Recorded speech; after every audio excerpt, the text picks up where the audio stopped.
the biggest bump in AFib diagnosis is in men triathletes. So Hmm. atrial fibrillation. And I said to this group of cardiologists who were sitting there, and I said, I think it's the cycling. And they said, I don't care what it is. They is an AFib. We'll put them on a beta blocker. And you're going, you put these guys on beta blockers is the worst thing you can do because now they can't get a heart rate above 130. So you just destroyed them. And they go, well, explain to me why is there a big bump in AFib diagnosis with these 60-year-old triathletes? So you're going, well, 20 years ago, we had 60-year-old runners who didn't have a big bump in AFib.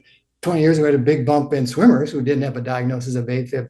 So the cycling allows you to do these high intervals and you just do the work. So it's the high intervals that you can do on a bike because you don't weigh anything. You just don't have the same power. If you're 180, you're not doing the same intervals in the track that you did when you were 150. So it does show that. So it's interesting how movement can go back to a diagnosis. And that's where, to your point, it's much more valid to look at a mask if you can get it, because it gives you another thing of what's going on inside the mammal than just walking up a hill.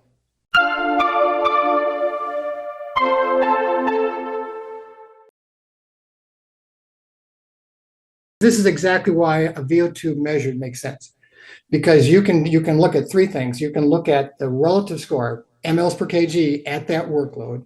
You can look at your pulse or your beats per minute at that workload, and you can look at whether you're burning a different percentage of fats or carbohydrates at that workload. Those across time are what you want to show a training effect. That's where you show that the human got better.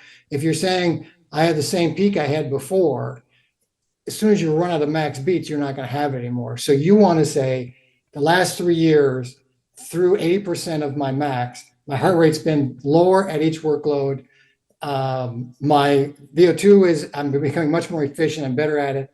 And then secondly, I burn more fats at that workload than I did before, where I used to burn a lot of carbs at that workload. Those are three valid things that say your adaptation is great. Continue to do that training program.